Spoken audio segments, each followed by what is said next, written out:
ఎప్పుడైనా ఎవరైనా పెద్దలు దేవాలయానికి వెళ్ళారనుకోండి, నవగ్రహ కవచం తీయవలసి వస్తే దాని ప్రధాన అర్చకులు ఉంటారు. ఒకవేళ ఆ సమయానికి వారు అక్కడ లేకపోతే, ఇంట్లో ఉంటే కబురు చేసి పిలిపించితే వారు స్నానం చేసి వచ్చి ముట్టుకుని తీస్తారు కవచం. శివలింగాన్ని మాత్రం ముట్టుకోరు. నేను ఎక్కడో చదివాను, మరి పొరపాటున ఒక్కసారి ఒక్క అర్చక స్వామి యొక్క చిటికిన వేలు కొద్దిగా లింగానికి తగిలితే ఆ వేలు బంగారం అయిపోయిందని. ఆ శివలింగాన్ని ఇప్పటికీ ఎవరు ముట్టుకోరు. దానికి నవగ్రహ కవచం పెడతారు, మెట్లుగా ఉంటాయి. అది పైనుంచి అభిషేకం చేసేస్తారు, కవచం పెట్టేస్తారు, ముట్టుకోకుండా తొడిగేస్తారు. మళ్ళీ దాన్ని తీయాలన్నా కూడా ఆయనే రావాలి, అందరూ ముట్టుకోరు దాన్ని. అటువంటి కాళహస్తి లింగానికి ఎదురుగుండా దీపాలు, గుత్తి దీపాలు వేలాడుతుంటాయి. ఆయన నాసారంధ్రం, ముక్కు ఎక్కడుంటుందో దాని ఎదురుగుండా ఉన్నటువంటి దీపం ఇలా ఇలా ఇలా ఇలా కదులుతూ ఉంటుంది. ఆ దీపానికి కిందున్న దీపం కదలదు, పైన దీపం కదలదు. ముక్కు రంధ్రానికి ఎదురుగుండా ఉన్న దీపం మాత్రం ఎప్పుడు కదులుతుంది. ఒకప్పుడు విదేశీయులు ఈ దేశంలో పరిపాలన చేస్తున్నప్పుడు వీళ్ళన్నీ ఇలాగే చెప్తారు, అది వాయులింగం అయితే తలుపులన్నీ మూసేసి లోపలికి గాలి వెళ్లకుండా చేస్తే, కొంతసేపు అయిపోయిన తర్వాత గాలిలో ఆక్సిజన్ అయిపోతే వాయువు దీపం నిధనం అయిపోతుందిగా, చూద్దాం అని అన్నీ మూసేశారు. లోపలికి వాయువు వెళ్లకుండా అన్ని దీపములు నిధనమైపోయి ఒక్క దీపం మాత్రం, ఆయన నాసాపుటాల ఎదురుగుండా ఉన్న దీపం మాత్రం ఆ తర్వాత ఎంతసేపు అయినా అలాగే కదులుతూ వెలుగుతూ ఉండిపోయింది. శ్రీకాళహస్తి అంటే మామూలు క్షేత్రం కాదు. అటువంటి క్షేత్రం మన రాష్ట్రంలో ఉన్నందుకు, మనం ఒక్క రాత్రి ప్రయాణం చేస్తే దర్శనం చెయ్యగలిగినందుకు మనందరం ఎంత అదృష్టవంతులమో నిజంగా. ఇప్పటికీ 2 గడపలు ఉంటాయి. ఒక గడప పక్కనే లోమశ మహర్షి పక్కనే చూడొచ్చు మీరు, కుడి చేతి పక్కన ఉంటారు ఆయన. అలాగే దూర్జటి, ఇద్దరు ఆ గడప కిందే ఉన్నారు అంటారు. అది దాటుతున్నాం కాబట్టి దాని పక్కన ఇంకొక గొప్ప గడప ఉంటుంది. ఆ గడప దాటి లోపలికి ఎడతారు. శ్రీకాళహస్తి దర్శనం చెయ్యాలి అంటే అంత తేలిక విషయం కాదు. అటువంటి అనుగ్రహం కలగాలి అంటే ఒక్క కారణం చేతనే పొందగలడు. ఏ కారణం చేత అంటే నరమృగ స్వరూపం అని ఉంటుంది విఘ్నేశ్వరుడి దేవాలయం ఎదురుగుండా. ఆ నరమృగ స్వరూపాన్ని స్పృశిస్తారు. ఆ నరమృగ స్వరూపాన్ని స్పృశిస్తే తప్ప శ్రీకాళహస్తి క్షేత్రం లోపల దర్శనం అంత తేలిక కాదు అని చెప్తారు.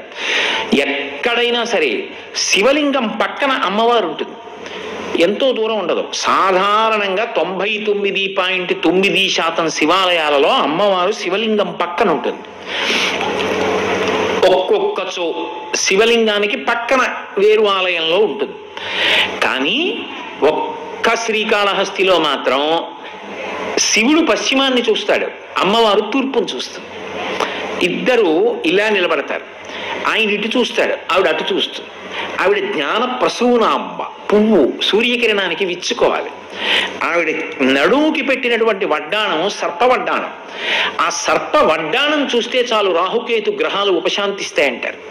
అంత శక్తివంతం జ్ఞానప్రసూనాంబ అంటే, మహాతల్లి ఆవిడ. అలాగే శివలింగం పశ్చిమాభిముఖం. ఎందుకో తెలుసా? రే, నీ ఆయుర్దాయం అయిపోయిందని గుర్తేమిటంటే ఆఖరి ఊపిరి. అది తీసిందవచ్చు, విడిచిపెట్టిందవచ్చు. జీవితంలో ఒక్కసారి వచ్చి నా దర్శనం ఎవరైనా చేస్తే, పశ్చిమం అంటే సూర్యాస్తమయం కదూ, నీ ఊపిరి అయిపోతున్నప్పుడు ఆఖరి ఊపిరిలో శివనామంగా మార్చి నీ చేత నామం నేను చెప్పించి, నా నామం చెప్తూ వెళ్ళిపోయావన్న పుణ్యాన్ని కట్టబెట్టి నిన్ను నాలో కలుపుకుంటాను అని ప్రమాణం చేస్తాడు. అందుకని పశ్చిమాభిముఖుడై ఉంటాడు. శ్రీకాళహస్తి గొప్పతనం ఏమిటంటే, భక్తుడు కొండ మీద ఉంటాడు, పరమేశ్వరుడు కొండ కింద ఉంటాడు. కన్నప్ప కొండ మీద ఉంటాడు, శివుడు కింద ఉంటాడు. భక్తుడిని నెత్తి మీద పెట్టుకోవడం పరమశివుని యొక్క ఔదార్యం. అందుకే చంద్రుణ్ణి నెత్తి మీద పెట్టుకున్నాడు, గంగమ్మని నెత్తి మీద పెట్టుకున్నాడు. ఎంత తప్పు చేసిన వాడు కానివ్వండి, ఆయన పాదములను నమ్ముకున్న వాడిని నెత్తి మీద పెట్టుకోగలిగిన ఔదార్యం పరమశివుడిది. దానికి ఉదాహరణ కొండ మీద కన్నప్ప ఉండడం, అంతరాలయంలో శివలింగం ఉండడం. అటువంటి మహానుభావుడు చెయ్యలేని ఉపకారం ఏం ఉండదు. ఆయన ఏదైనా చెయ్యగలడు. అందుకే రాహుకేతు పూజలు చేస్తారు. అప్రదక్షిణ క్షేత్రం అదొక్కటే. అప్రదక్షిణ క్షేత్రం అంటే రాహుకేతువులు ఇక్కడికి వెళ్ళి పూజ చేస్తే అనుగ్రహిస్తారు అని గుర్తు ఏమిటంటే గుడిలోకి అప్రదక్షిణంగా వెళ్ళాలి, ప్రదక్షిణంగా వెళ్ళకూడదు, లేదా తిన్నగా వెళ్ళకూడదు. అలా వెడితే పూర్ణ ఫలితం రాదు. అప్రదక్షిణంగా వెడితేనే ఆ క్షేత్రాల గొప్పతనం మన అనుగ్రహిస్తుంది. అందుకే పాతాళ గణపతి ఉంటారే అటువైపు నుంచి వెళ్ళాలి. మూలాధార క్షేత్రాస్థితం అంటారు దీక్షితారు వారు. మూలాధారం అంటే కిందకుంటుంది, గుదస్థానము దగ్గర ఉండేటటువంటి చక్రం. అందుకే పాతాళంలో ఉంటాడు గణపతి. అక్కడ దక్షిణానికి దక్షిణామూర్తి ఉంటారు. ఎంత అద్భుతమైన మూర్తో అసలు దక్షిణామూర్తి. తూర్పుకి జ్ఞానప్రసూనాంబ ఉంటుంది, పశ్చిమానికి శివలింగం చూస్తూ ఉంటుంది. అక్కడ విచిత్రం ఏంటంటే మహాబిల్వం స్థలవృక్షం. అటువంటి చోట ఆ క్షేత్రంలో శంకరుడి యొక్క దర్శనం అనన్య సామాన్యమైనటువంటి విషయంగా చెప్తారు. అదే క్షేత్రంలో సరస్వతీ తీర్థం ఉంది, ఇప్పటికీ ఉంది. నుయ్యి ఉంటుంది. చెంగల్వరాయుడు అని సుబ్రహ్మణ్య సన్నిధానం ఉంది. ఆ చెంగల్వరాయుడి సన్నిధానానికి వెళ్ళేటప్పుడు కుడి చేతి పక్కన ఉంటుంది. పూర్వం బాగా మాటలు రాక ఇబ్బంది పడుతున్న పిల్లలు అటువంటి వాళ్ళతో ఆ సరస్వతీ తీర్థం తాగించేవారు. ఆ విశ్వాసము ఆ భక్తి ఉన్న వాళ్ళని శంకరుడు అనుగ్రహించి ఉండి ఉంటాడు బహుశా. అటువంటి సరస్వతీ తీర్థంతో కూడుకున్నటువంటి క్షేత్రం, 63 మంది నాయనార్లు, స్ఫటికలింగం అన్నీ ఆ క్షేత్రంలో ఉన్నాయి. అంత గొప్పదైనటువంటి శ్రీకాళహస్తి అది వాయువునకు అధిష్టానమైనటువంటి క్షేత్రం. ఇప్పటికీ శ్రీకాళహస్తి క్షేత్రంలో ఒక విశేషం ఉంది. అమ్మవారికి ముందు అభిషేకం, తర్వాత అయ్యవారికి అభిషేకం. ఎందుకో తెలుసా? ఇంట్లో కూడా ముందు ఇల్లాలు స్నానం చేస్తారు. ఆమె స్నానం చేస్తే కదా పూజకి తుడిచిపెట్టడం, ఆయన వెళ్ళేటప్పటికి పూజా సంభారాలు సిద్ధం చేయడం అది బరువు కాదు, ఆమె అధికారం. ఆమె ధరించే మార్గం అది. ఏ పనైనా తగ్గించచ్చు, కానీ నేను తుడిచేసుకుంటాను లేవోయ్ అనకూడదు. నేను తుడిచేసుకుంటాను లేవోయ్ అని ఆవిడ ఒంట్లో బాగుండకపోతే అనొచ్చు. నేనేం ప్రేమని శంకించి చెప్పట్లేదు. భర్తని దైవంగా ఉపాసన చేసినప్పుడు ఆయన పూజకు వస్తున్నాడు అంటే ఆయన వచ్చేటప్పటికా పూజ గది తుడిచిపెట్టడం, ఏదో ఆ నీళ్లు పెట్టడం, ఆ చాప వేయడం, ఆ పువ్వులు అవి దగ్గర పెట్టడం, అవన్నీ ఆవిడ అధికారం. దాని చేత ఆమె ధరిస్తోంది. అందుకే లోకానికి మార్గం చెప్తుంది. ముందు జ్ఞానప్రసూనాంబ అభిషేకం పొందుతుంది, తర్వాత వాయులింగం అభిషేకం పొందుతుంది కాళహస్తిలో. అంత గొప్ప క్షేత్రం వాయువునకు అధిష్టానమై ఉంటాడు. అటువంటి స్వామిని శ్రీకాళహస్తే వెళ్ళి చూడాలని లేదు. ఇక్కడికి వెళ్ళి ఆ ప్రేమతో ఒక్కసారి ఆ స్వామి వంక చూసి నమస్కరించినా కూడా అదే ఫలితం. ఆ భక్తి ప్రకటనము చేత ఎక్కడైనా అనుగ్రహాన్ని వర్షిస్తాడు. కాబట్టి ఇప్పుడు అష్టమూర్తి తత్వంలో వాయువుగా ఆయన చేసేటటువంటి మహోపకారములన్నీ కూడా ఒక రూపంతో మూర్తివంతమైతే, ఈ కంటితో చూడడానికి వీలుగా ఆయన నిలబడితే అది శ్రీకాళహస్తి వాయులింగం. అలాగే ఇప్పుడు నేను పంచభూత లింగాలు పూర్తి చేసి ఉన్నాను. కాంచీపురంలో పృథివీలింగం, జంబుకేశ్వరంలో జలలింగం, అరుణాచలంలో అగ్నిలింగం, చిదంబరంలో ఆకాశలింగం, శ్రీకాళహస్తిలో వాయులింగం. ఈ ఆకాశలింగంతో పూర్తి చేసిన వాడని అవుతాను పంచభూత లింగాలు. చిదంబరంలో ఆకాశలింగం. ఆకాష్ అనేటటువంటిది పంచభూతములలో అన్ని భూతముల కన్నా అత్యంత సూక్ష్మభూతం. సూక్ష్మభూతము అన్న మాటకు అర్థం ఏంటంటే ఏది కంటితో చూడవచ్చో, ఏది చేత్తో పట్టుకోవచ్చో దాన్ని స్థూలభూతం అంటారు. ఒక్కొక్కటి తగ్గిపోతోంది అనుకోండి, బాగా సూక్ష్మం అయిపోతోందని గుర్తు. పృథివీ మీరు కంటితో చూడొచ్చు, చేత్తో పట్టుకోవచ్చు, పైకి తీసి నలపచ్చు, మృత్తిక అవుతుంది, కాబట్టి స్థూలభూతం.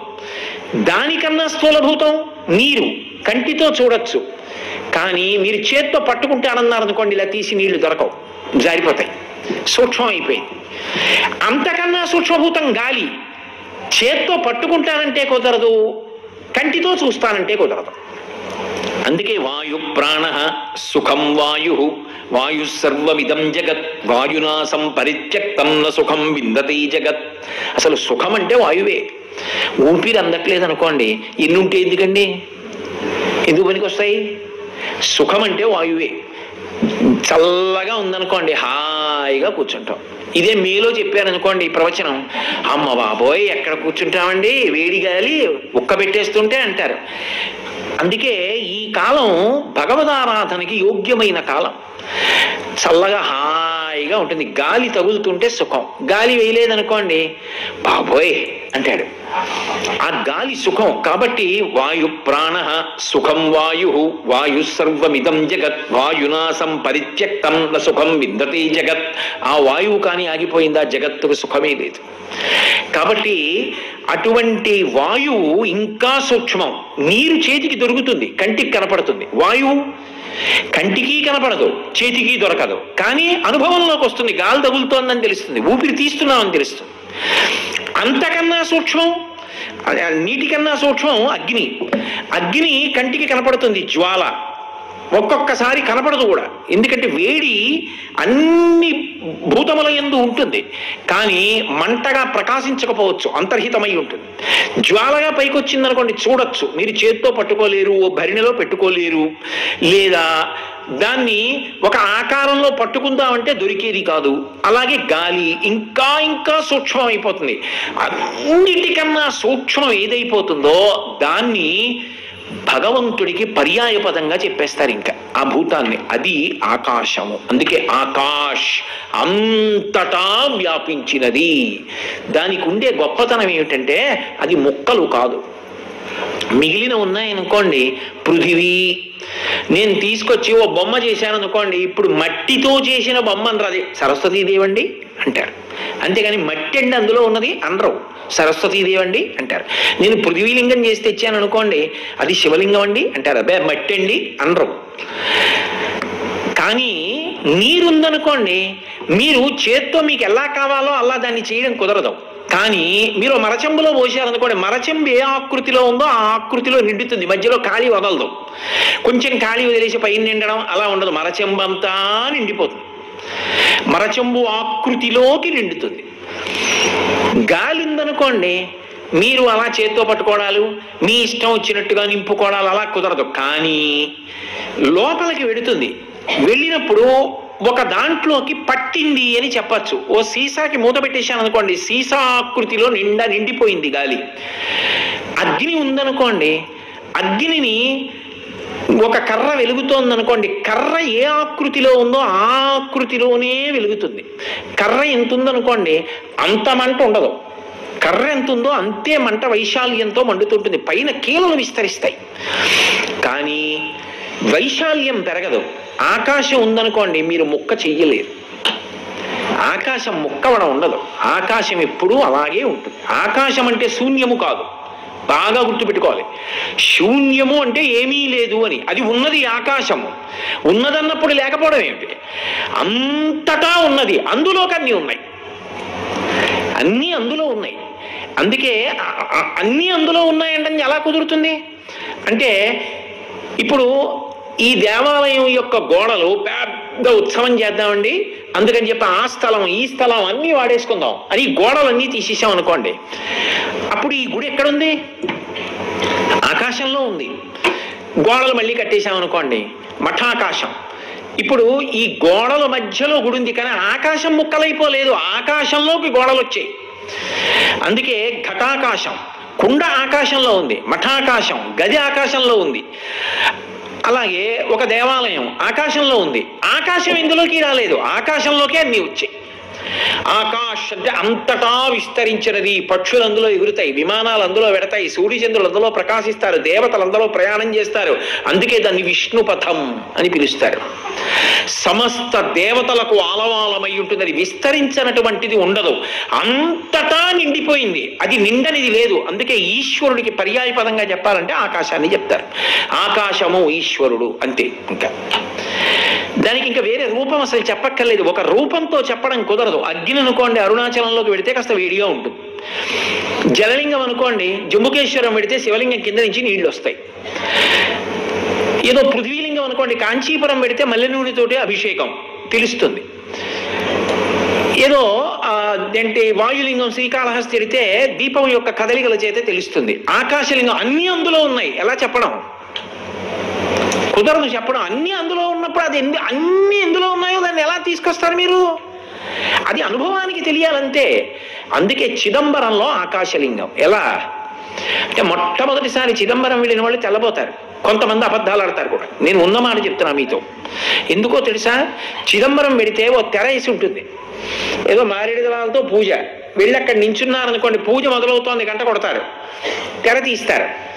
లోపల ఓ గోడ ఉంటుంది, దాని మీద పూజ చేస్తారు. ఓం నిధనపతయే నమః, ఓం నిధనపదాంతికాయ నమః, ఓం ఊర్ధ్వాయ నమః, ఓం ఊర్ధ్వలింగాయ నమః అని పూజ అయిపోతుంది. తెర వేస్తారు, వెళ్ళి రండి అంటారు. నీకేమైనా కనపడిందిరా అందులో? ఏమిటిరా, ఎక్కడ చేశారా పూజ అని అడిగారు అనుకోండి, ఒక్కొక్క గడుసువాడు అంటాడు, అదేట్లా కనపడలేదు, శివలి నల్లగా ఉంది, గోడుగా కనపడలా నీకు, అయ్యో భలేవాడివే అంటాడు. పైగా ఇంకా వెక్కిరించాలనుకోండి, పుణ్యాత్ములకే కనపడుతుందిరా అంటే వీడు పాపం చాలా నొచ్చుకుంటాడు. అసలు అక్కడ ఏమీ ఉండదు, అది విచిత్రం. అందుకే చిదంబర రహస్యం అంటారు. చిదంబర రహస్యం అన్న మాట ఎందుకు వచ్చిందంటే అసలు అక్కడ ఏమీ లేదు. ఏమీ లేదంటే అన్నీ అందులో ఉన్నాయి తప్ప అది ఒక దాంట్లో ఉందని ఎలా చూపిస్తారు మీరు? గది అందులో ఉంది, గోడ అందులో ఉంది, గుడి అందులో ఉంది, మనం అందులో ఉన్నాం, సమస్తం అందులో ఉంది తప్ప అది ఎందులోనూ ఉందని చెప్పి పరిమితం చేయడం కుదరదు. అది పరమేశ్వరుడు కనుక. కాబట్టి అక్కడ గోడను చూపించి అదే పరమేశ్వరుడు పూజ చేస్తారు. అది ఇక్కడ అర్థం చేసుకోవాలి తప్ప అది బయట చూస్తే కుదరదు. అందుకని రహస్యం. అది అర్థం చేసుకుంటే అర్థం అవుతుంది, చెప్తే తెలిసేది కాదు కాబట్టి, చూడగానే అర్థం అవుతుంది కాబట్టి చిదంబర రహస్యం రా అంటుంటారు. చూడగానే ఎవరికైనా ఏమైనా అర్థం అవ్వలేదు అనుకోండి, అది ఏంటంటే నాకు సరిగ్గా తెలియట్లేదు, అదో చిదంబర రహస్యం అంటే ఏమిటంటే అసలు భగవంతుణ్ణి తెలుసుకో అని అన్యాపదేశంగా చెప్పడం. చిదంబర రహస్యం నీకు తెలిస్తే అసలు జీవితంలో రహస్యం లేదు, ఇంకా అన్నీ తెలిసిపోయాయి. ఆకాశము పరమేశ్వరుడు, పరమేశ్వరునకు ఆకాశమునకు అభేదము అని గుర్తు. అందుకే దాని పేరే ఆకాష్. ఆకాష్ అంటే అంతటా వ్యాపించినది, దాని యందు అన్నీ ఉన్నాయి తప్ప అది దీని యందు ఉన్నది అని సిద్ధాంతీకరించడం సాధ్యం కాదు. అటువంటి వాడు కనుకనే అప్పుడు ఏం చెప్పాలంటే, రుద్రాధ్యాయం చేసేటప్పుడు, అభిషేకం చేసేటప్పుడు ప్రార్థనా శ్లోకం ఒకటి చదువుతూ ఉంటారు.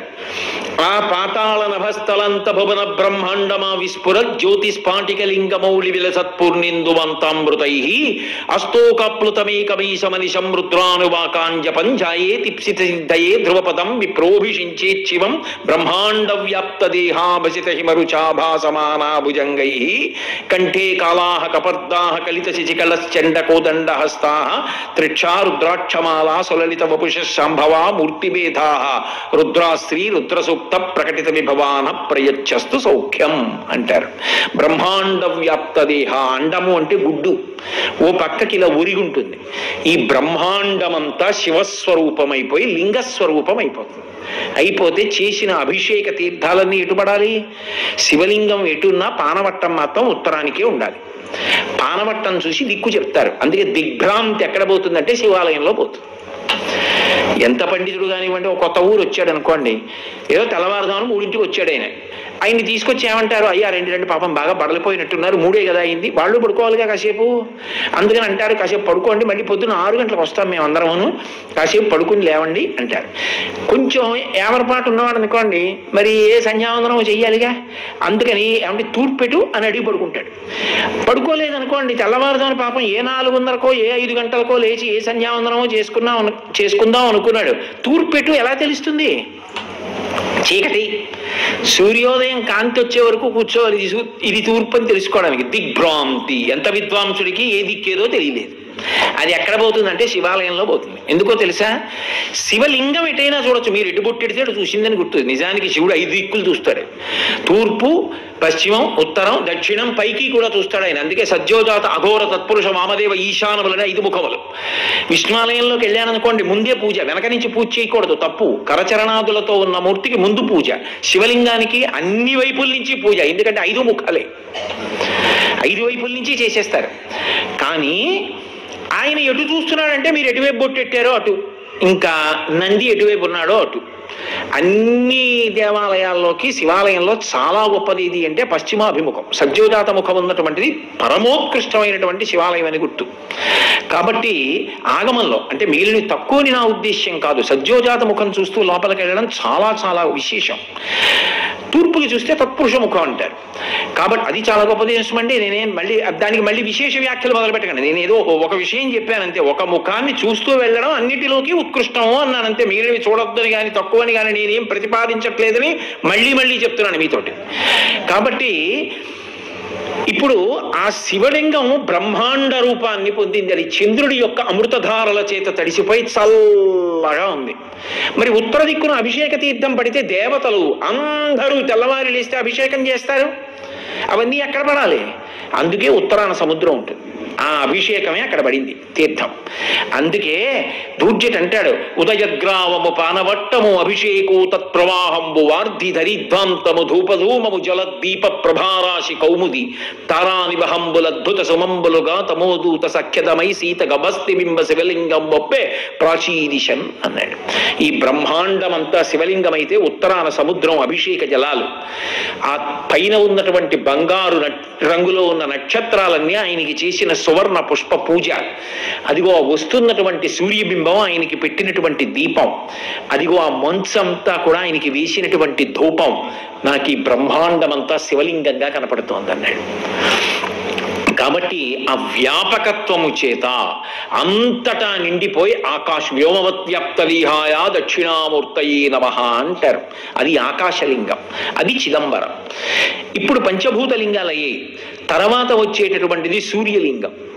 సూర్యుడు మహానుభావుడు, త్రిమూర్త్యాత్మక స్వరూపంగా పరబ్రహ్మంగా కీర్తిస్తాం.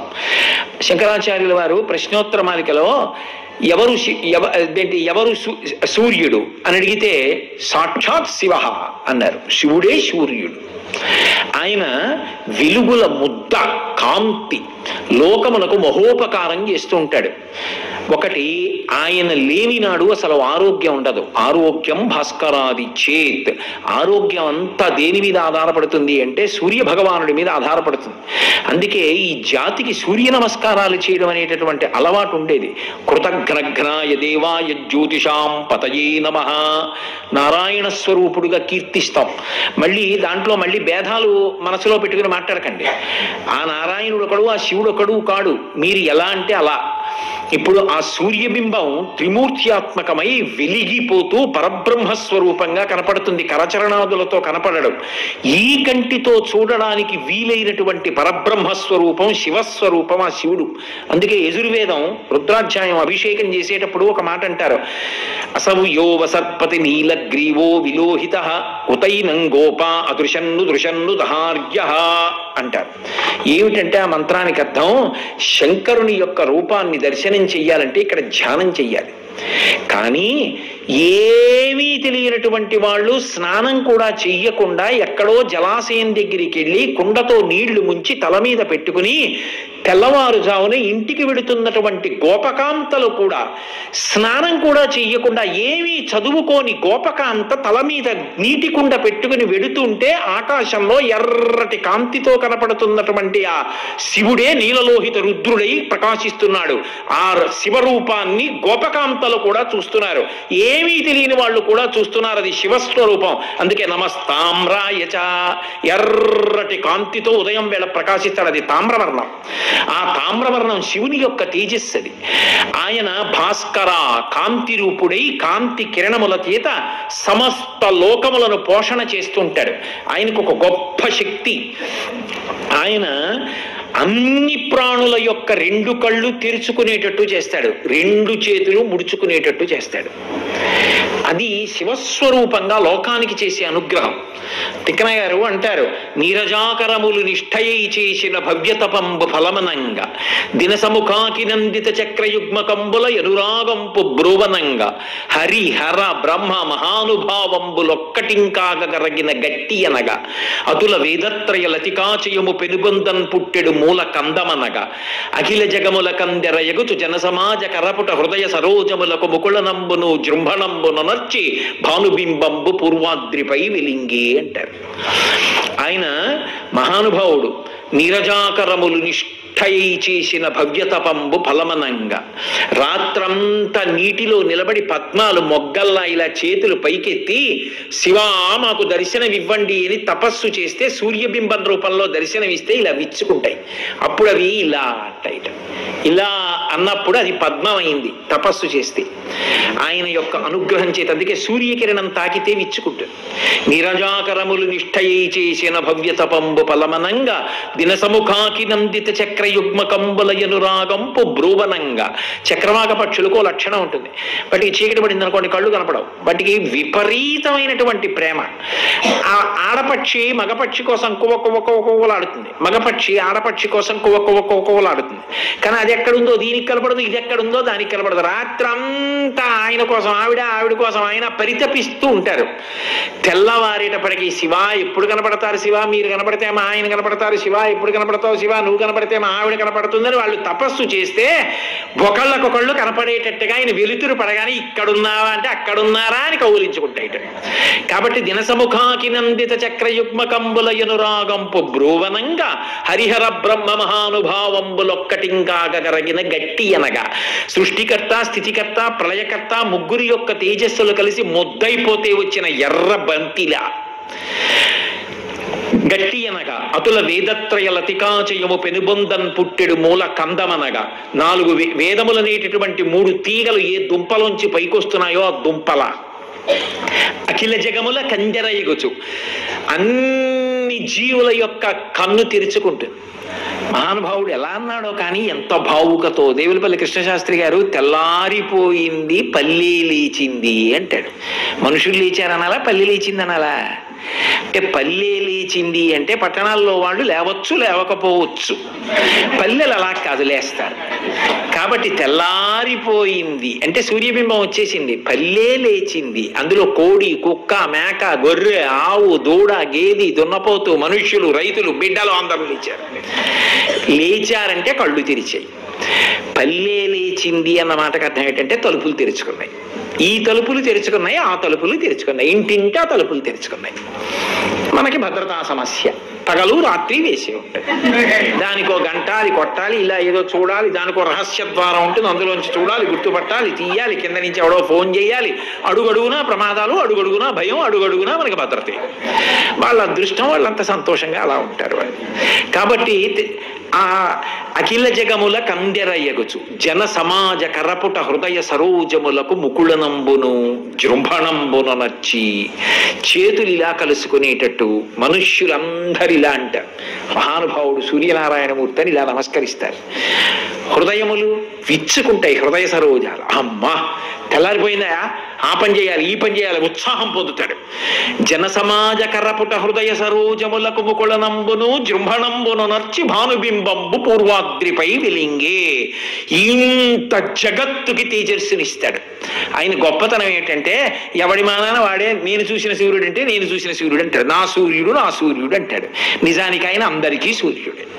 ఒక సూర్యుండు సమస్త జీవులకు తానొక్కొక్కడై తోచుపోలిక ఏ దేవుడు సర్వకాలము మహాలీలన్ నిజోత్పన్న జంజ కదమ్మ సరోజములన్ సరోరుహములన్ నానా విధానో రూపకుడయ్యుండు నట్టి హరినే ప్రార్థింతు నశ్రాంతమున్నన్నాడు భీష్మాచార్యులు వారి భాగవతంలో. ఒక సూర్యుండు సమస్త జీవులకు తానొక్కొక్కడై తోచుపోలిక. ఒక్క సూర్యుడు సమస్త జగత్తుకి ఎవరికి వాళ్ళకే ఒకళ్ళ కనపడతాడు. ప్రతి వాడి హృదయ సరోజమునందు భా నివారస్సు కవత్తన్ వీపీతా భాస్వత్యనూపమా వెలుగుతూ ఉంటాడు. ఆ వెలుగుల ముద్దయ్యి అన్నం పెడుతూ ఉంటాడు. అన్నప్రదాత ఎవరు అంటే ఆదిత్యుడు. అందుకే మహాభారతంలో అన్నం కావాలి అంటే ధర్మరాజు గారిని ఆదిత్యోపాసన చేయమన్నారు. సూర్యుడు ఉత్తరక్షణ రక్షకుడు. అందుకే రామాయణంలో రామచంద్రమూర్తి చిట్ట చివర రావణ సంహారం ఆదిత్య హృదయాన్ని ఉపాసన చేశారు. సీతమ్మ తల్లి కూడా రామాయణంలో చాలా బెగుడు పడిపోయిన సందర్భంలో రావణ సంహారం అయిపోయే వరకు సూర్యోపాసన చేసింది. ద్రౌపదీదేవి మధ్యపాత్ర పట్టుకుని కీచకుడి దగ్గరికి ఎడుతున్నప్పుడు రక్షించేవారు ఎవరుంటారు అని సూర్యనారాయణమూర్తి వంక తిరిగి ఆయన్ని ప్రార్థన చేస్తే ఎవ్వరికీ కనపడకుండా అజ్ఞాతంగా ఉండేటట్టుగా ఒక రాక్షసుణ్ణి పంపాడు. కీచకుడు ద్రౌపదీదేవిని పట్టుకునేటప్పుడు వాడు కనపడకుండా తోసేస్తే కింద పడిపోయాడు కీచకుడు. అప్పుడు పారిపోయింది ద్రౌపదీదేవి. మహాభారతం విరాట పర్వం చదివితే మీకు కనపడుతుంది. ఆయన మహానుభావుడు ఆదిత్యుడు. ఇంతమందిని అనుగ్రహించే వెలుగుల ముద్ద. ఇందులో కంటికి కనపడేటటువంటి చైతన్య రాశి అందున సముద్రం ఉన్నటువంటి వాళ్ళు అదృష్టవంతులు. ఆ సూర్యోదయం అంత అద్భుతంగా ఉంటుంది. సముద్రంలోంచి ఆ బింబం పైకొచ్చే విధానం ఇప్పుడు కాదు, ఈ ఋతువులో కాదు, గ్రీష్మ ఋతువులో చూడాలి. స్పష్టంగా పైకొస్తుంటే ఎరుపు కాంతితో ఎంత అద్భుతంగా ఉంటుందో. అదిగో అలా ఉండి చిన్నప్పుడు చదువుకుంటాం కదా, ఓ మొక్కను తీసుకొచ్చి ఎన్ని నీళ్లు పోసినా, ఎంత సారవంతమైన మట్టి వేసినా దానికి సూర్యరశ్మి తగలకపోతే మాత్రం చనిపోతుంది.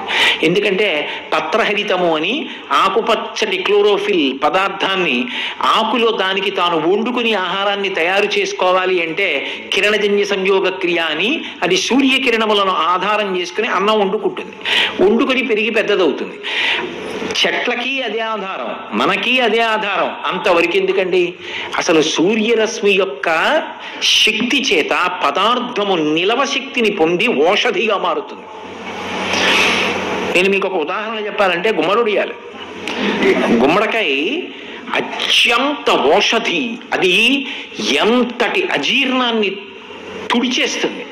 ఏమో గుమ్మడికాయ దొరకచ్చు, దొరకపోవచ్చు. ఇంటి యజమాని ఆరోగ్యం నిలబెట్టుకోవాలి. 2-3 రోజులకు ఒకసారి అయినా గుమ్మడికాయ తినాలి. అస్తమానం గుమ్మడికాయలు ఎక్కడి నుంచి దొరుకుతాయి? దృష్టి దోషం తీయడానికి గుమ్మడికాయే, ఆఖరికి తినాలన్నా గుమ్మడికాయే. ఎలా? అందుకని భగవంతుడు చేసిన అద్భుత ప్రక్రియ. గుమ్మడికాయ కోసి ఒడియాలు పెడితే ఎక్కడ పెడతారు? అగ్నిహోత్రంలో పెట్టరు, సూర్యుడు ఎదురుగుండా పెడతారు ఒడియాలు. పెడితే ఆ పిండితో కలిపి ఒడియాలు పెట్టారనుకోండి, ఆ సూర్యకిరణం తగిలి అది ఒరుగవుతుంది. అంటే కొంచెం ఆ బట్ట నుంచి విడిపోతుంది. విడిపోతే దాన్ని చమత్కారంగా బట్ట ఇలా పట్టుకుని ఇలా అంటే ఊడిపోయి గలగలగలగల చప్పుడు చేస్తూ పడిపోతుంది. దాన్ని డబ్బాలో పోసి ఆ విడిపోయినటువంటి గుమ్మడి ముక్కలు ఉంటాయి, ఆ ఒడియంతో పాటు అవి కూడా వేయించుకుని ఎర్ర ఎర్రగా ఉన్నవి తింటుంటే అదొక కెటలిస్ట్. అది ఎక్కువ అన్నం తినేటట్టు చేస్తుంది. ఆ గుమ్మడికాయ తింటే ఒరుగంటారు.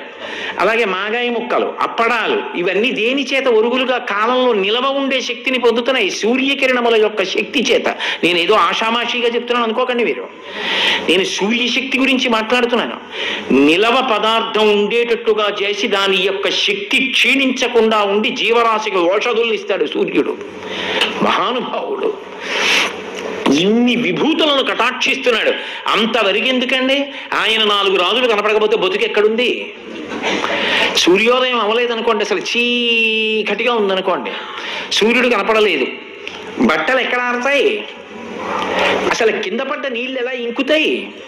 అసలు మనం బతుకు ఎలా నిలబడుతుంది? ఎన్ని దోమలు, ఎన్ని ఈగలు, ఎన్ని చీమలు పెరిగిపోతాయి.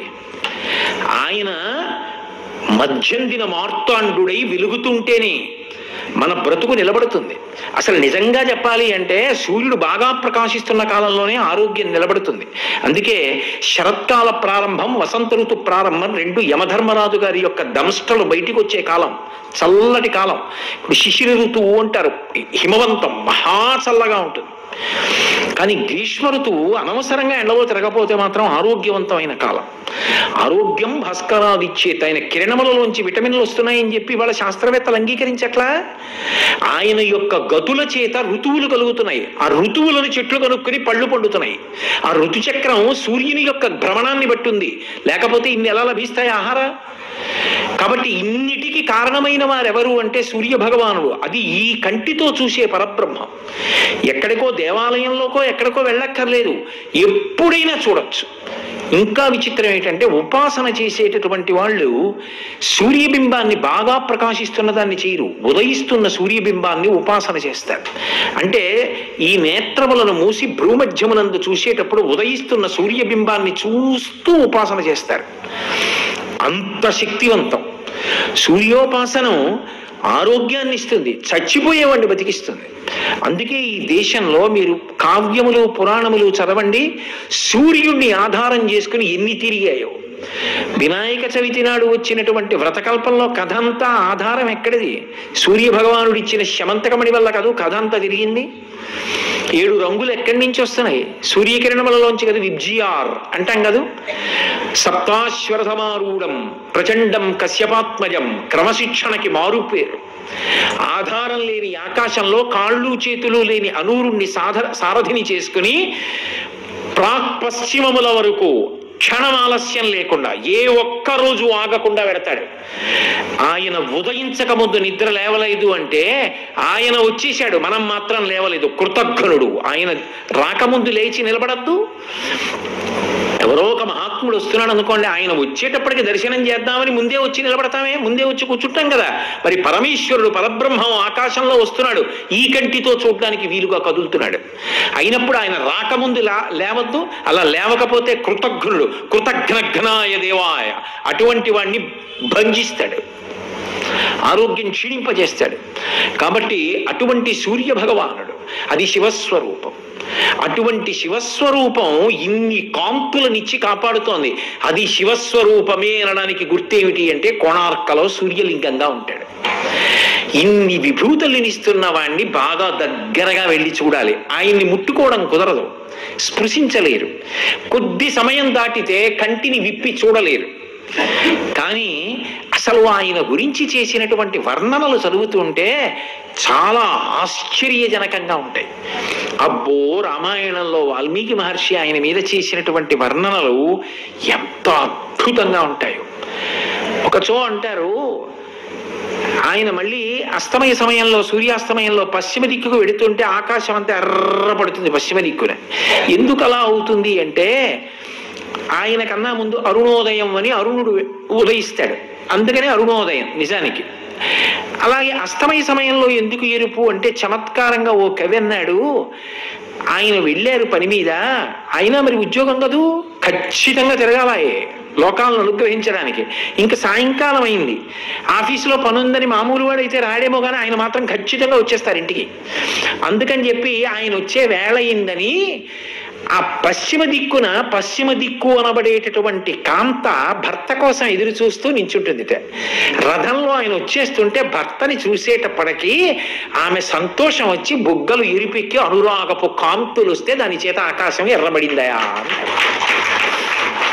ఎర్రటి బింబం ఎలా ఉంది అంటే, కురిపీసిన వాడికి కట్టు కడితే అందులోంచి నెత్తురు కొంచెం పైకి చిమ్మితే ఎలా ఉందో సూర్యబింబం ఎర్రగా అలా ఉంది, కట్టు కట్టినట్టు అన్నారు వాల్మీకి మహర్షి.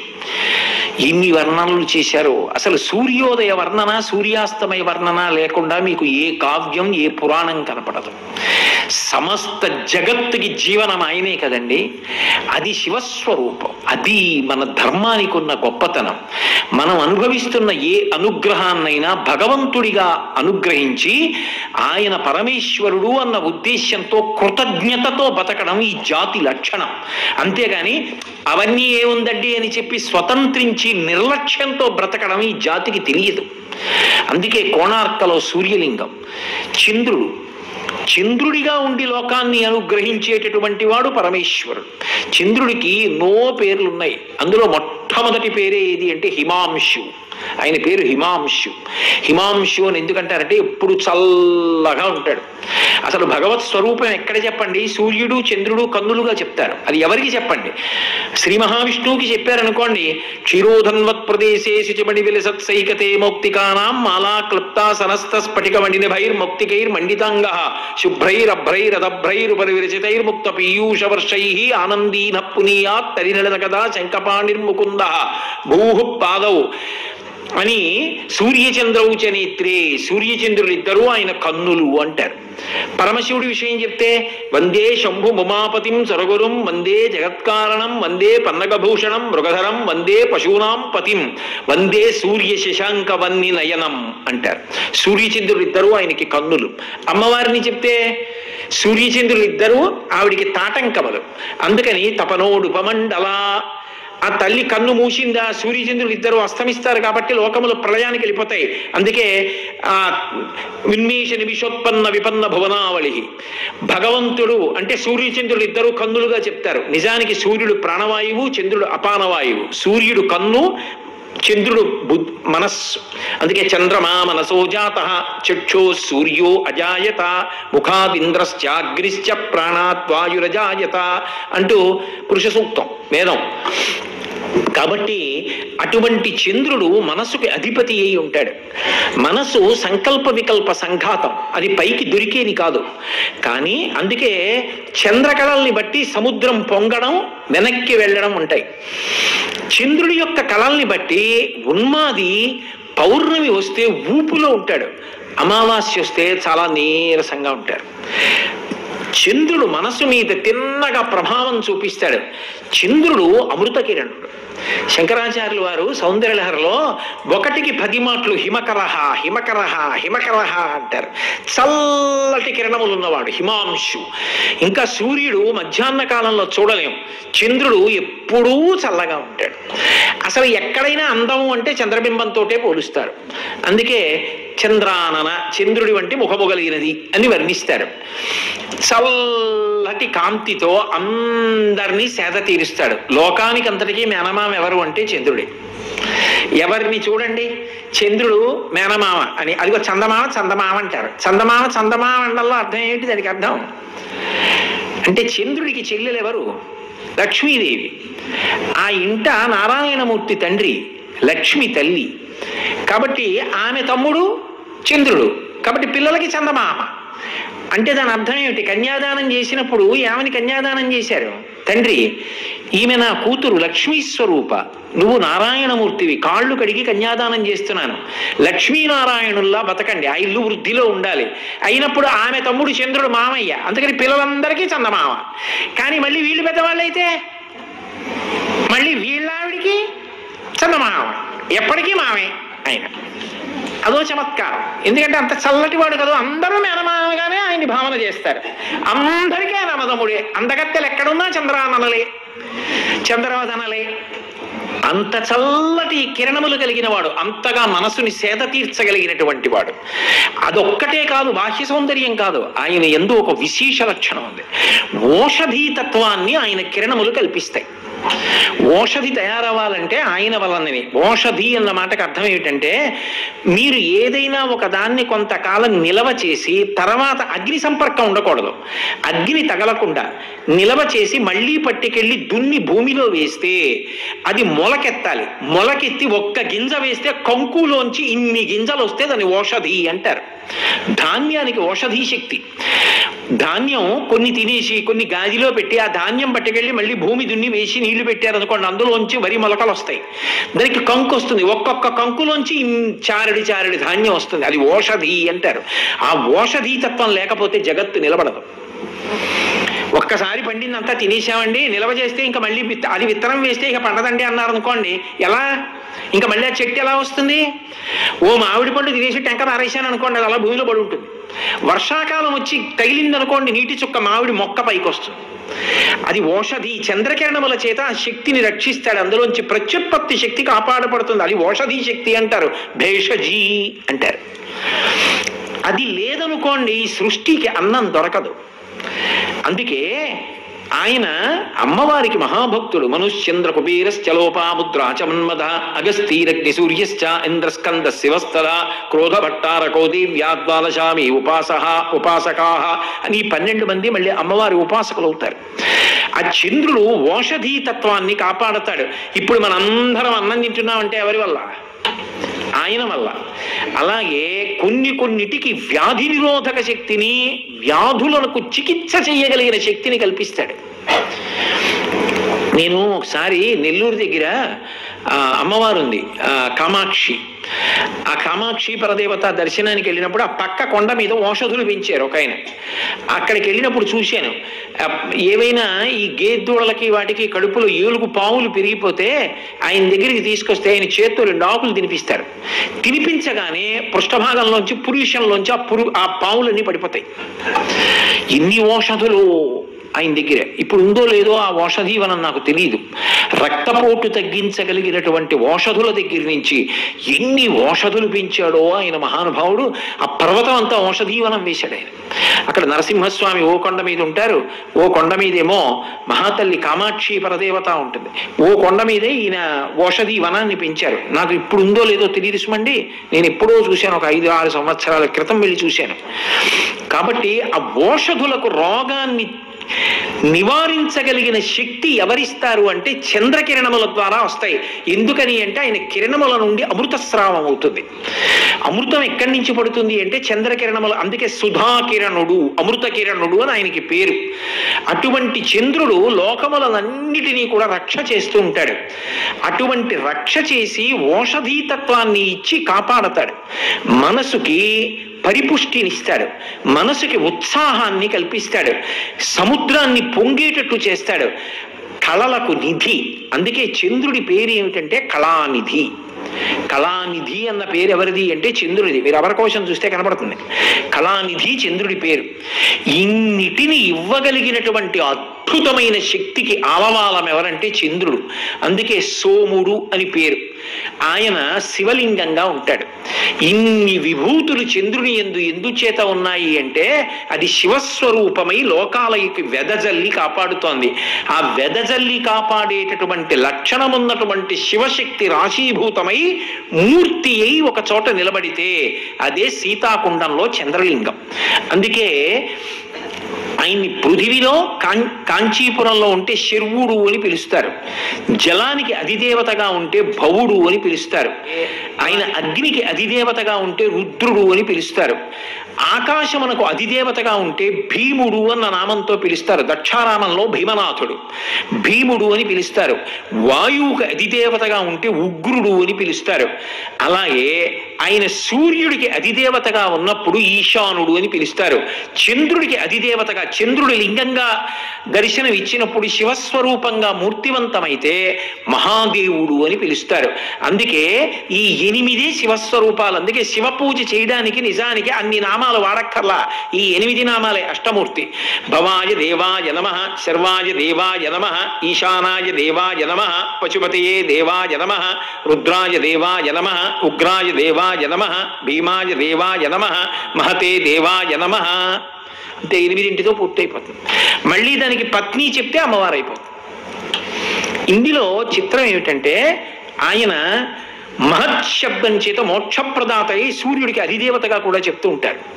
ఇందులో విశేషం ఏమిటి అంటే పశుపతిగా ఉంటాడు. అదే అహంస్ఫురణ జీవుడు.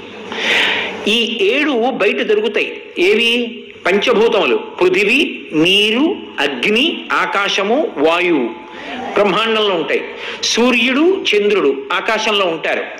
ఇక మిగిలిపోయిన వాడు ఒక్కడే. ఎవరు? నేను నేను నేను అని నేను ఇలా చూపించే జీవుడు. నేనండి, నాకేమొచ్చండి, నాకేం తెలుసండి, నే తిన్నానండి, నే పడుకున్నానండి, నాకు ఇది ఉందండి, నాకు ఇది లేదండి, నేను అని చెప్పబడుతున్న జీవుడు ఎవరున్నాడో వాడు శివుడే. అందుకే పశుపతినాథులో యజమానలింగంగా ఉంటాడు. 5 ముఖాలతో ఉంటాడు పశుపతినాథులో. ఆ పశుపతినాథ్, పశుపతి అన్న పేరు ఎందుకు వచ్చింది అంటే మనందరినీ మీరు క్షమించగలిగితే అందరినీ పశువులని పిలుస్తారు శాస్త్రంలో. మనం అందరం ఎందుకు పశువులం అయ్యామంటే పాశము చేత కట్టబడిన దానిని పశువు అని పిలుస్తారు. అది ఒక పాశం వేసి కడతారు. మెళ్ళో తాడు వేసి తీసుకొచ్చి కట్టాననుకోండి పశువు అంటారు. మనకి ఒక పాశం ఉంటుంది. ఏమిటి ఆ పాశం? కర్మపాశములు ఉంటాయి. మనం గత జన్మలలో చేసుకున్నటువంటి పాపపుణ్యములనేటటువంటి కర్మలను అనుభవించడానికి ఒక విభూతితో ఏదో వీడై పుట్టాడు అన్న పేరుతో కర్మపాశములు మెడలో వేసి జన్మ అనేటటువంటి రాటకి కడతాడు పరమేశ్వరుడు. ఇలా కట్టబడి ఉన్నంతసేపు పశువు అవుతాడు. అలాగే తిరుగుతుంటాడు. ఆ పశువు యొక్క పాశం ఎవరు తీసేయాలి? నందీశ్వరుడు కాదు. పశుపతినాథ్ అంటే బాగా గుర్తుపెట్టుకోవాలి మీరు. జీవుడు పశువు. అందుకే శంకర భగవత్పాదులంతటి వారు పశుమాం సర్వజ్ఞ ప్రథిత కృపయా పాలయ విభో అంటారు. పరమశివుడు పశుపతి. సమస్త పశువులకు పతి ఎవరు అంటే ఆయన. దేవతలు కూడా పశువులే శాస్త్రంలో. వీరందరికీ పతి ఎవరు? ఆయన. అందుకే అమలం కమలోద్భవ గీత గుణం శమదం సమదాసురనాశకరం రమణీయ రుచిం కమనీయ తనుం నమః సంబ శివం నతపాపహరం శివం శంకరం బంధురం సుందరేశం నటేశం గణేశం గిరీశం మహేశం దినేశేందునేత్రం సుగాత్రం మృడాణీపతిం శ్రీగిరీశం హృదా భావయామి అని శ్రీశైలి సుప్రభాతం. ఆయన పశువులన్నిటికీ కూడా పతి అయి ఉంటాడు. ఎవరికైనా పాశం విప్పేయాలనుకోండి ఆయన చేతిలో ఉంటుంది. వీడు పరమభక్తితో బతుకుతున్నాడు, వీడికి చిత్తశుద్ధినిచ్చి వీడి పాశం విప్పేస్తానన్నాడు అనుకోండి, ఆయన పాశం విప్పేస్తాడు. పాశం విప్పేస్తే ఇక పశువు కాదు. ఇప్పుడు పశువు అనుకున్నది ఏమైపోయింది? ఇది పతి, ఇది పశువు. ఎందుకంటే నువ్వు నేను అని భేదం చూపిస్తుంది. పాశం విప్పేస్తే వంగి దీంతో కలిసిపోయింది. పూర్ణమద పూర్ణమిదం పూర్ణాత్ పూర్ణముదచ్యతే పూర్ణస్య పూర్ణమాదాయ పూర్ణమేవావశిష్యతే జీవ బ్రహ్మైక్య సిద్ధి. అప్పుడు పశువు కాడు, పశుపతి యందు ఐక్యమైపోయాడు, పశుపతిలో కలిసిపోయాడు. అభేదం, అద్వైతానుభూతి, జీవన్ముక్తి, విదేహముక్తి. ఆ పాశములు విప్పగలిగిన వాడెవడో వాడు పశుపతి. అప్పటి వరకు నేను జీవుణ్ణి అనుకుంటాడు. ఆ జ్ఞానము కలిగిన తర్వాత జీవుడు కాడు, వాడే బ్రహ్మము, వాడే వీడు. తత్వము అసి, అది ఇది అయినది తత్వమసి మహావాక్యమైంది. అందుకే ఇప్పటి వరకు జీవుడు వేరు బ్రహ్మము వేరు అనుకున్నాను, ఇప్పుడు తెలిసింది జీవుడే బ్రహ్మము. అప్పుడు ఆ జ్ఞానం అంకురించాలి, అది నోటితో చెప్పేది కాదు, ఉపన్యాసంగా. అది అంకురించి అనుభూతిలోకి వస్తే అది పశుపతినాథ్. అందుకే జన్మాంతరంలో ఒక్కసారైనా పశుపతినాథ్ దర్శనం చేయండి అంటారు. సమస్త జీవుల యొక్క జీవుడు పైకి కనపడడు, నేను అన్న స్ఫురణ. ఆ నేను అన్నదంతా ఒక్కసారి శివలింగంగా నిలబడితే అదే పశుపతినాథ్. ఇప్పుడు నాకు చెప్పండి, ఈ పిండాండమునందు ఏ ఉన్నాయో అవే బ్రహ్మాండమునందు ఉన్నాయి. ఈ పిండాండమునందు ఉన్నటువంటి పృథివ్యాపస్తేజో వాయురాకాశములు, సూర్యుడిని చెప్పబడుతున్న కన్ను, చంద్రుడిని చెప్పబడుతున్న మనస్సు, ప్రాణము, అపానము, జీవుడు శివుడే. బయట విరాట్ రూపంలో చెప్పబడుతున్నటువంటి పృథివీ, అందుకే కాంచీపురంలో పృథివీలింగం, జంబుకేశ్వరంలో జలలింగం, అరుణాచలంలో అగ్నిలింగం, చిదంబరంలో ఆకాశలింగం, శ్రీకాళహస్తిలో వాయులింగం, కోణార్కలో సూర్యలింగం, అలాగే సీతాకుండంలో చంద్రలింగం, కాఠ్మండూలో పశుపతినాథ్ యజమానలింగం. 8 బ్రహ్మాండంలో శివుడే. ఇప్పుడు శివుడు కానిదేది ఉంది? విశ్వరూపమునందు, విశ్వరూపము అంటే నువ్వు ఎక్కడ ఉన్నా శివుణ్ణి తప్పించుకొని వెళ్ళే మార్గము లేదు. ఇది శివుడు, అది శివుడు. అప్పుడు శివుడు కానిదేదుంది నాకు చెప్పండి? శివేతరం ఏదున్నది లోకమునందు? అంతా శివమయం జగత్. అప్పుడు మొట్టమొదట వచ్చే భావన ఏమిటంటే పరమ ప్రేమ. ఎవరినెవరు ద్వేషిస్తారు? లోకంలో ఈ చేత్తో నేను ఎప్పుడైనా ఎవరినైనా కొట్టానేమో, నాకు తెలిసి మాత్రం ఎప్పుడు కొట్టలేదు. పిల్లల్ని కొట్టానంటే వాడు బాగా చదువుకోవాలని ఎప్పుడైనా ఓ చెంపగా వేసానేమో. నేను పిల్లల్ని కొట్టింది కూడా చాలా తక్కువ, ఎప్పుడైనా ఓ దెబ్బ వేసానేమో నాకు తెలియదు. కానీ ఈ చేత్తో ఎవరినైనా కొట్టానేమో, ఈ చేత్తో ఏ దోమనైనా ఎప్పుడైనా కొట్టానేమో. కానీ ఈ చెయ్యి మాత్రం ఎప్పుడూ కొట్టుకోలేదు. ఈ చేత్తో ఈ చేతిని ఎప్పుడూ కొట్టుకోలే. ఎందుకు కొట్టుకోలేదంటే ఈ రెండూ కలిపి నావి. ఈ చేతికి నొప్పి వస్తే ఈ చేత్తో చేశాను, ఈ చేతికి నొప్పి వస్తే ఈ చేతి పని ఈ చేత్తో చేశాను తప్ప ఈ చెయ్యి దెబ్బలాడుకుని కొట్టుకోలేదు ఎప్పుడు. ఎందుకు కొట్టుకోవంటే ఈ రెండు నావి. అయినప్పుడు ఈ విరాట్ స్వరూపమంతా పరమశివుడైతే మీరు శివుడు, మీరు శివుడు, మీరు శివుడు, మీరు శివుడు, మీరు శివుడు, నేను శివుడు ఎలా కొట్టుకుంటాం? అప్పుడు ఏమొస్తుంది? ఈ రెండు చేతుల మధ్య ప్రేమ ఏది వస్తుందో అదే వస్తుంది. ఆ ప్రేమ భక్తి, దాని ఎందు కరిగిపోయే లక్షణం ఉంటుంది. మొదటి రోజు ఉపన్యాసానికి రండి. నీటి ఎందు పటికి బెల్లంలా కరిగిపోతే భక్తి. అప్పుడు దేని ఎందు పడ్డావో అది అయిపోతాం. కామము గట్టి పడిపోయేటట్టు చేస్తుంది, రాయి చేస్తుంది, కరగదు. ఇప్పుడు విరాట్ స్వరూపోపాసన అష్టమూర్తులుగా శంకరుణ్ణి చూడడం అలవాటైతే, ఆయన యందు భక్తి పెంచుకుంటే వ్యక్తిగత జీవితంలో క్రమశిక్షణ వస్తుంది. పిండాండమునకు బ్రహ్మాండమునకు అభేదం, అందులో ఉన్నవి ఇందులో ఉన్నాయి. దీన్ని గిల్లి దీన్ని ఖాళీగా ఉన్నానండి ఏమీ తోచట్లేదని చెప్పి ఓ బ్లేడ్ ఎట్టుకొచ్చి ఇలా కోసుకుంటానా? కొయ్యను. ఖాళీగా ఉన్నానని నిష్కారణంగా భూమిని ఎందుకు పాడు చేస్తావు? గాలిని ఎందుకు పాడు చేస్తావు? నీటిని ఎందుకు పాడు చేస్తావు? ఆకాశాన్ని ఎందుకు పాడు చేస్తావు? దీన్ని పాడు చేయకూడదు అనుకున్నప్పుడు దాన్ని పాడు చేయకు. అది ఈశ్వర శరీరం, ఇది ఈశ్వర శరీరం. దీన్ని ఎలా చూస్తావో దాన్ని అలా చూడు. పర్యావరణ పరిరక్షణ అంతా భక్తిలోనే ఉన్నది. అందుకే మనకి శాస్త్రంలో ఏదైనా భక్తితోటే సాధితము. వాడికి లేదు పెట్టు కాదు, వాడు శివుడు నేను శివుడు, వాడు తిండి నేను తినాలి, ఇద్దరం తింటేనే శివుడు తిన్నట్టు. నేను తిని వాడు తినకపోతే తప్పు. అందుకే ఒకరికి పెట్టి నువ్వు తిను. అంత ప్రేమ, అంత విశాల హృదయం, అంత కరుణ కలిసి బ్రతకగలిగినటువంటి లక్షణం భగవంతుడికి దగ్గర కావడం కృతకం కాదు. నిజంగా నేను ఈశ్వరుడికి దగ్గరగా ఎప్పుడు లేనన్న జవాబుదారీతనం, ఆరోగ్యవంతమైన భయం, మనిషికి ఓదార్పు, గొప్ప ధైర్యం అన్నీ ఎప్పుడు వస్తాయంటే ఈ విరాట్ రూపోపాసన ఎందుంటాయి. ఆ భగవంతుడు 8గా అంతటా ఉన్నాడు, ఆయన లేనిది లేదు అని తెలుసుకున్నప్పుడు ఆయన కానిది లేదు, అన్నీ శివుడే. ఆ భావనతో బ్రతకడం చిట్ట చివరికి ఆయనే కావడానికి కారణమవుతుంది. బ్రహ్మవిద్ బ్రహ్మైవ భవతి. ఆ జ్ఞానము కలిగిన నాడు ఆ బ్రహ్మము గురించి తెలియబడినప్పుడు వాడు బ్రహ్మమే అగుచున్నాడు. దానికి సోపానం అష్టమూర్తి ఉపాసన. అందుకే ఎప్పటి నుంచో భారతదేశంలో పరమశివుణ్ణి అష్టమూర్తులుగా ఉపాసన చేయడం, ఈ 8 లింగాల్ని జీవితంలో తప్పకుండా దర్శనం చెయ్యడం అనుచానంగా వస్తున్నటువంటి సంప్రదాయం. అటువంటి అష్టమూర్తి తత్వం గురించి గత 4 రోజులుగా మీకు నేను పరమశివుడు నా చేత పలికించినంత మేర ప్రవచనం చేసి ఉన్నాను.